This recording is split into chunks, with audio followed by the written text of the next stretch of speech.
आने वाली 30 दिसंबर सोमवार के दिन अमावस्या का योग है।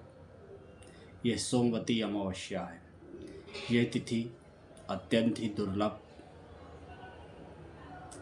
है और अमावस्या तिथि के बारे में आप ध्यान से सुनिए। इस तिथि में हमको करना क्या है? पुण्य सलिलाओं में, तीर्थ सरोवरों में स्नान करना है। इससे सुख समृद्धि की प्राप्ति होती है। महाभारत में गंगा पुत्र भीष्म धनराज युधिष्ठिर महाराज को समझाते हुए कहते हैं कि इस अमावस्या तिथि पर समस्त कलेशों को दूर करने वाली, दरिद्रता को दूर करने वाली अमावस्या तिथि है। पितरों को समर्पित होती है। अमावस्या तिथि के दिन गीता के 7वें अध्याय का पाठ करना चाहिए। पितरों को अर्घ्य देना चाहिए, जल देना चाहिए और अमावस्या के दिन तुलसी दल, पुष्प नहीं तोड़ना चाहिए। एक दिन पहले तोड़ना चाहिए। उससे अमावस्या के दिन तोड़ने से ब्रह्म हत्या का पाप लगता है। शास्त्रों के अनुसार तुलसी दल, पुष्प एक दिन पहले तोड़ दें या माली के पास चले आएं।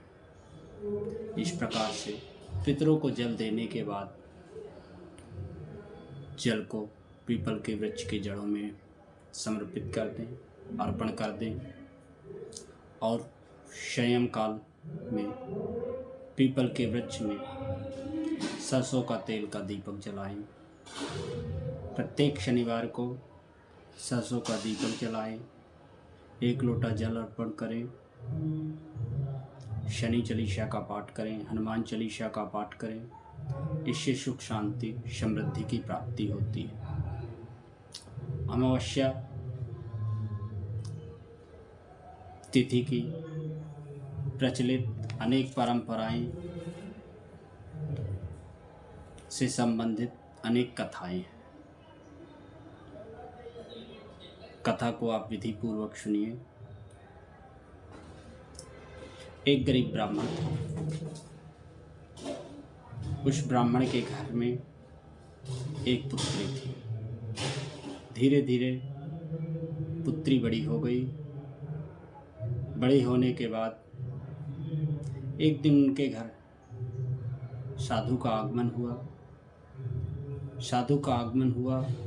साधु पुत्री के सेवा भाव से बहुत प्रसन्न हुए और उन्होंने ब्राह्मण से कहा, पुत्री के भाग्य में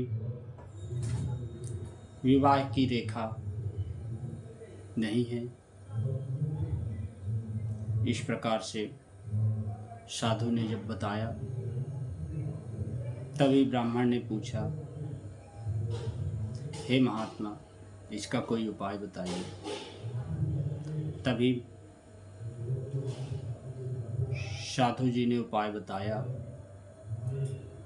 कि पास के गांव में सोना धोबिन नाम की एक धोबिन रहती है। उसके बहू व पुत्र भी है और वह बहुत सेवा परायणा है, आचार विचार और उसमें तेज है। यदि वह तुम्हारी बेटी के मांग में सिंदूर, अपनी मांग का सिंदूर भर दे तो उसका वैधव्य मिट जाएगा। तभी वह पुत्री ब्राह्मण की सोना धोबिन के यहाँ जाने लगी और वहाँ पर सेवा करने लगी। डेली सुबह जाती, सेवा करती, सेवा करके आती।